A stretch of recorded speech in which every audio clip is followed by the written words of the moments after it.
Welcome back to Trending in Education. Dan Strafford, Michael Palmer, and Brandon Jones with us. Today we're talking about trends in education. Surprising, I know, with the title of the show, but mega trends into the future, and also talking a bit about 2020. Mike, how are you doing? I'm doing great, man. Like I feel like I've been setting up for this the last 3 years. Like it's like there's you set them up and then you knock them down. So for 3 years, and I'll include the three of us. Brandon, welcome to the show. Brandon Jones, esteemed colleague, always a pleasure to have you. We started this whole trending in education thing 3+ years ago, but you do that every week for 3 years, try to figure out what's emerging, what's accelerating into the future, what's on the horizon. You get better at it, and then everybody's kind of catching up to that mindset now, because I think everybody's on the horizon of the 2020s, and everybody's trying to understand what's it going to be like for the next 10 years, because I think everyone's sensing that change is coming. And in some ways, I think there's a little bit of refresh that people want to kind of put the 20th century fully in our rearview mirror and actually be able to lean into living in the future. But I think it's going to take a lot of good thinking to figure out how do we navigate the future. And then a lot of that begins, I think, by trying to understand like what's right on the horizon. So I think that's why we were bringing Brandon back and kind of going to our old playbook a bit with Brandon, just to figure out what does Brandon see on the horizon in the year ahead, and then I think we're going to continue to have these types of conversations, whether it's just the year ahead or the next 10 years, because that's the thing that's really been capturing my imagination lately, is like by 2030, that time horizon is super interesting, and we haven't really done that so much. Like we generally have been more within a year or two in terms of the timing. So I think we'll continue to cycle in on this stuff. But yeah, Brandon, welcome to the show. We definitely want to get your hot takes. Yeah, thank you. I'm happy to be here. I will echo your sentiments here, Mike, that this is always an interesting time of year. Sort of you come to the end of the year, reflecting and preflecting on what's to come, and then 10x at the end of a decade, right? So we have these somewhat arbitrary demarcations in life of what is today versus tomorrow versus next year, and yet we as humans with sort of actuarially speaking sense of how long we're going to live, a decade is a meaningful thing, right? And so maybe it becoming less so in the future where humans are living much longer. But for us, people born in the 20th century, a decade is a material measure. We do censuses. Sensei. Yes. Every decade. Yes. There are when you think back, people talk about the 20s and 30s and 40s. They don't in many cases talk about the 4-year period from 1953 to 1957, right? There's like, right. It is a good way to measure a meaningful enough chunk and yes. of human history. And so I think that's right. And I look forward to continue to jam with the two of you and others as we talk about what's on the horizon for the next 10 years. Yeah. And, interestingly, the 20-year chunk, it's a score, but people don't talk about, you don't talk about the score that is finishing, but like we're settling the first score of the 21st century. There, I got it. So good. In the next year or so. So like, we'll be like finalized. It's like the bottom of the ninth for the so first good. It score, keeps on being good.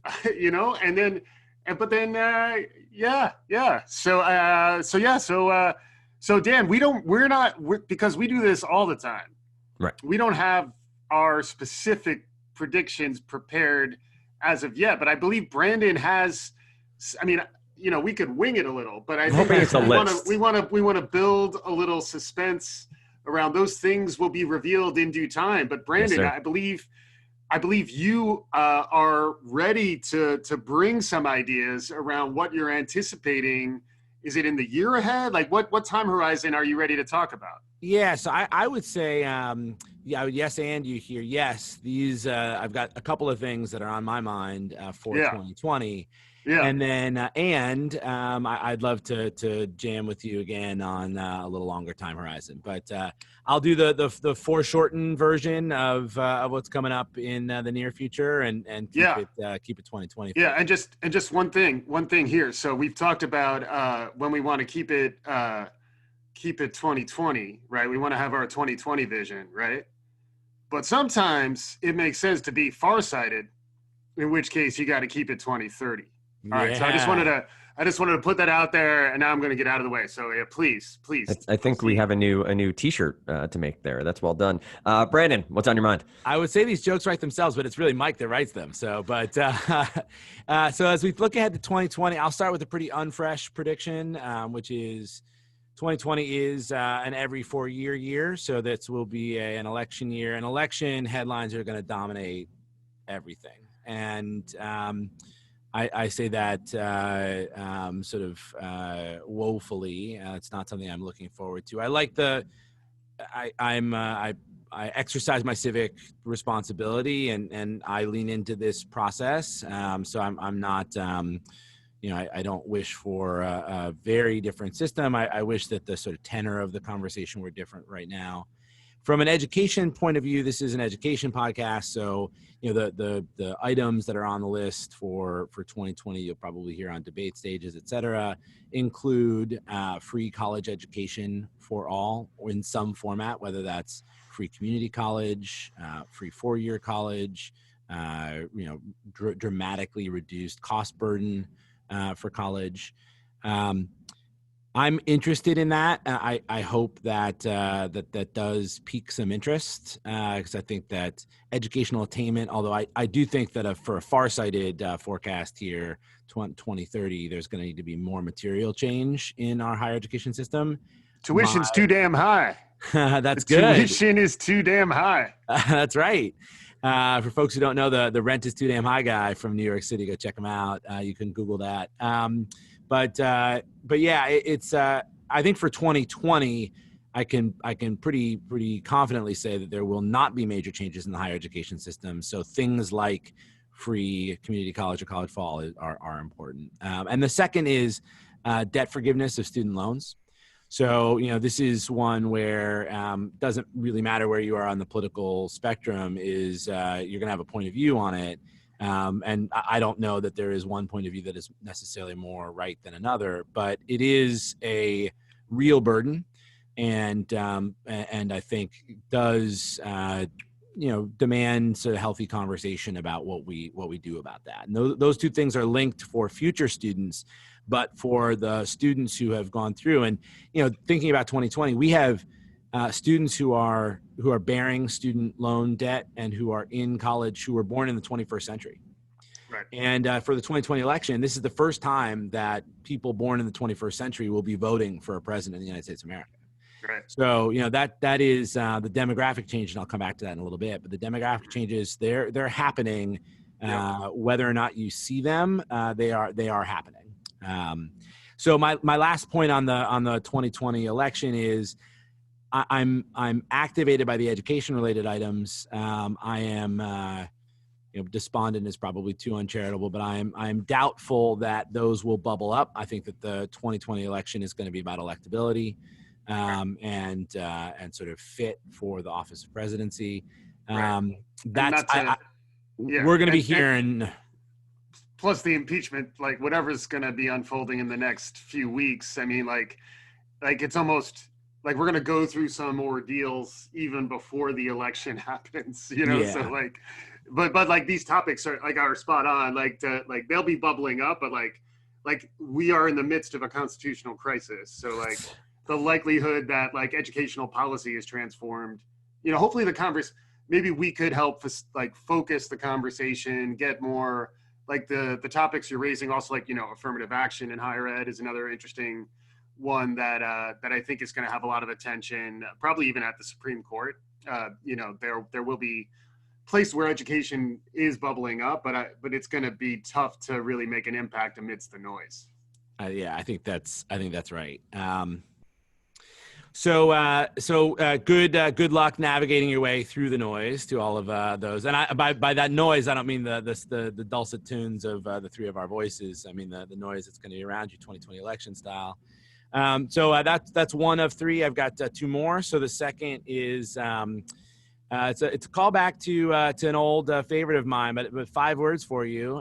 Those 5 words are Greta, Tintin, Eleanor, Ernman, Thunberg. She is the youngest. This is the climate activist, 16-year-old climate activist from Sweden. Yeah. You've probably seen bringing pigtails back. Absolutely. So she has most recently been named, as we close out this decade, Time's youngest ever person of the year. Which is incredible and speaks to, again, the trend we've talked about a couple times here of kid solving. I'll come back to that in a second. I think there are a couple things that are interesting about her story. One is her age, not to be too reductive, but she's 16. So she is a 21st century child.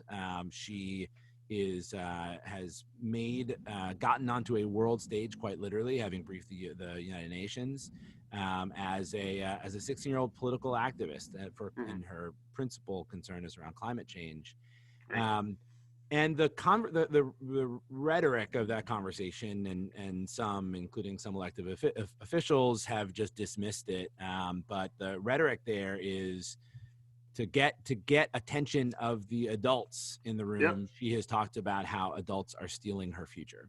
And I do think that is a theme that will continue to develop, is a generational tension. You can see this in OK Boomer. You can see this a lot of places, but generational tension between children who are increasingly empowered and increasingly have platforms through social media, et cetera, to demand change from the people who hold economic power and who are adults. So I think that the tension there is going to continue to be on display. And I for one, I'm hashtag Team Greta. I think that we should do more in listening to the children with powerful voices around us. Yeah, that one's super interesting too, just in terms of the political power that's available to someone prior to being able to vote is really just speech, speech and the right to assemble. And like, that's the thing that is really interesting to me, is how the younger, and then beyond that, there's holding elected office. And if you look at how old the Senate is skewing in particular in the US, it's like, people in their late 60s and 70s is probably like the average age of a U.S. senator, for the rising generations to feel like they can actually impact the political world.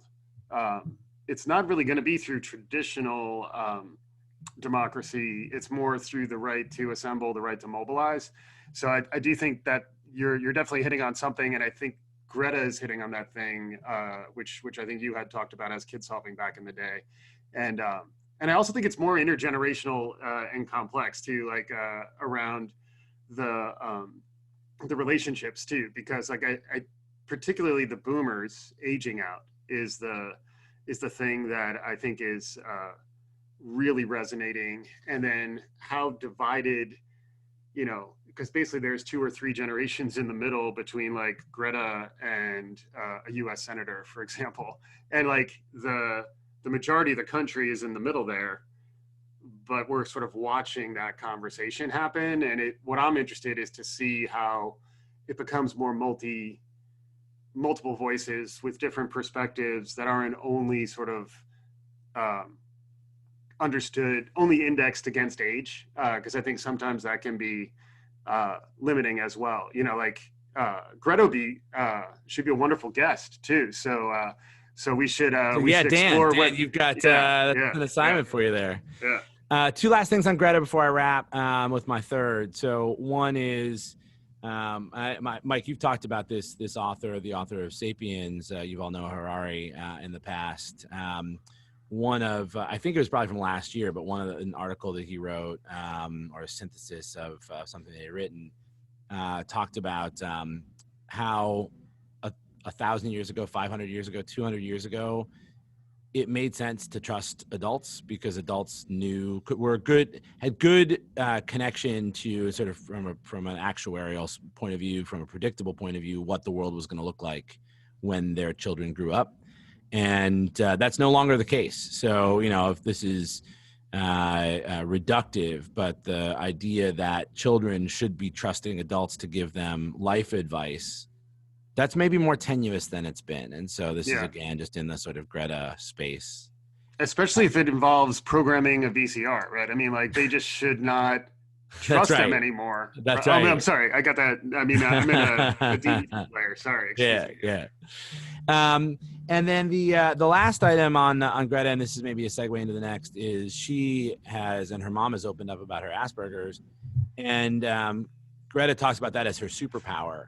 And I think sort of bridging from there to the third, and disclosure, I work for a behavioral mental health company that does exam preparation, continuing education. So this is going to sound a little bit like a shill, and I'm not intending it to, but I do think that behavioral mental health is for 2020 even, and then maybe if I can plug that for your broader 10 trends for the next 10 years, Mike, like that is going to become increasingly important. And I think Greta is actually a good example, again, to segue here, where, someone is turning what is a condition that yields a lot of social anxiety, turning that into a superpower. I like the language around that. And so early diagnosis, early treatment, the right kind of care, behavioral analysis,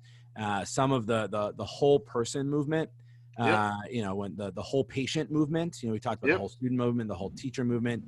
Talking to a pediatrician the other day, and he was talking about he's a proponent of sort of holistic medicine and a whole patient movement, that typically there are two outcomes for patients in healthcare systems today. It's either pharmacological or surgical, and really that there should be a third set of outcomes, which today is just sort of a bridge to one of those other two. I do think that behavioral health and that can sort of sweep up things like the quantified self, starting to get attuned to your self and not just your physical state, but also your mental state is going to be really important. You get social and emotional about it, right? Absolutely. And then the last point on this, and this is going to be increasingly so over the future, is the demographic shifts are really important. And when you think about mental health care, for example, the way that care is going to be preferred to be consumed and preferred to be delivered is changing. It is no longer a feature to have someone show up to a building with four walls and sit on a leather couch. That is not a feature. More of that is going to be delivered through telehealth, more on your phone. And I think that's really important. If you can there's all this study that shows if you can get to people in crisis, in those moments of crisis, you can avert even more serious crises. So, I hope, I guess I started off a little bleak as I talked about 2020 election and what's going to be coming in our news feed. I guess this one is more aspirational, which is, if we can remove the taboo around talking about mental health, if we can provide both assessment and care for people who need it, I think we're people that live on the inside as much as the outside, and so we gotta be thoughtful about who we are, who the world is, in all those ways. Yeah, makes sense. And I mean, even we've talked a little bit about neurodiversity too, that, groups that include people on the Asperger's syndrome, folks with ADHD, or, on whichever spectrum you look at, generally that diversity is going to add to a culture, help you understand different options, make better decisions, which is really awesome. And then at the same time, I think thinking more about how mental health and behavioral health ties to the self-care, self-improvement movement, and how a lot of it is already, I think the stigma is already starting to disappear, particularly through like mindfulness and the sort of behavioral practices that are leading to less loneliness, really sort of averting some of the behavioral problems that I think are emerging around social media without good behavioral health planning and good design thinking around how to sort of fix what's broken about humanity. I think we're in a lot of trouble, but I'm very hopeful that sort of collective awareness, that the zeitgeist is starting to pivot in the direction you're heading, which also hopefully bodes well for you professionally too. So good on that. Dan, any time for rebuttal or follow up? Do you want to cede any of your time? Any concluding remarks from my esteemed colleague from the Boston area? Mr. Speaker, I will keep my time and quickly say I think it's also indicative of how learning's going. One-to-one learning, digital learning, and the like there I think is going to go hand in hand with what Brandon's talking about from a social, emotional, and from a therapy perspective. We're going to see more people reaching out to individuals to teach them things on a one-to-one basis as we move forward. So a great segment. Brandon, we'll have you back very soon. Mike and I will continue the conversation after this. Back here with Mike, Dan Strafford, talking about some predictions for 2020. We just heard Brandon Jones, former co-host and a guest here on the show regularly, some of his predictions. He talked a little bit about teletherapy, Mike, which we've talked about pretty exclusively, not extensively is the right word there, on the show. But as I said to Brandon, it really speaks to me the idea of technology and learning, right? That we're just growing the one-to-one, the peer-to-peer, the live online aspect of learning.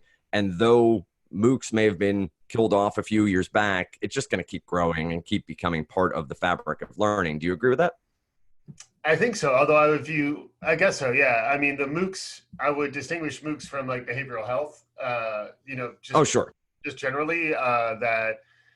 And also I wouldn't necessarily count MOOCs out. Like, I think lots of times they maybe miss the mark in terms of their early hype, and they're still part of the world we live in, and the language is just going to evolve. So I actually thought it was an interesting decade to think about MOOCs, but that's more looking backwards. Looking ahead, I think behavioral health is an interesting concept, and full disclosure, that's where Brandon is now working at a behavioral health company, Triad Behavioral Health. We also talked to Russell Glass at Ginger and Kate Everly Walker at Presence Learning. Not to mention, we've been tracking some of the social isolation and social pressures that particularly the rising generations are facing in this day and age, in many ways driven by screens and use of those types of things. So I think behavioral health obviously is going to be big in the next year. And getting back to the point that I think we're going to be shifting into is like, we actually want to understand both 2020, but also start looking towards 2030. So like, what do the next 10 years look like? Because if you can plan with that type of strategic horizon, frequently you can unlock potential now if you think about what might be a favorable outcome 10 years from now. So like, trying to be farsighted in our perspective there, I think will be really useful. And I'd love to get more voices in on the, just trying to imagine what's coming, and understand that we all see it from our own perspective, which is obviously going to have its own biases as well. I think the more we can get people thinking about what's coming, the more likely people will start to get creative about getting to new places. And that's the other thing. It's like all the research I've read has said it's important to think about multiple outcomes. Like don't over-index on one scenario. Even if you think your prediction is perfect, you're going to be wrong in some surprising ways, because life is surprising. And just be flexible and adaptable. So it's that. Strong opinions lightly held, I think, is the language that I got from Colonel Chris Mayer when we were talking about VUCA and strategic thinking. I kind of like that, the idea that, clarity of vision, but flexibility of action, so like you get a broad sense, we're going to move in this direction, but then be opportunistic about the actual deeks and jukes you have when you're out in the open field, to bring an American football reference to bear. I always appreciated the Gretzky references in the past. So this is getting into the football field. I will say I love the idea of multiple predictions and multiple outcomes, and the idea of projecting to 2030 and then trying to figure out how we get there. Like what happens over those 10 years that gets us to those multiple outcomes. Holon IQ comes to mind with the way they projected forward. And I know you went to that conference. Yep. And not saying just one outcome, but 5 different possibilities. And here are the positives, here are the negatives, here's how we might get here. I love that frame of mind. Yeah, there was a great book that I read, Stephen Johnson. Maybe we could try to get him on the show at some point. But he wrote a book called Farsight, which was one of the books that I read this year. It talks all about this. It talks about being a long-term strategic thinker, which is very different from being a good tactician. And ideally, you can do both of those things where, like, when you're in the moment and you need to make a lot of, low stakes, fast decisions, you can do it and not feel frozen by analysis paralysis, which I think with the advent of big data and data science, I think that's increasingly a problem, particularly in management, where, people aren't able to lead or make decisions until they get data, and it winds up slowing everything down. So I think that's an interesting thing on the short-term perspective. But then when you're looking at a longer time horizon, that book, Farsighted, was super interesting.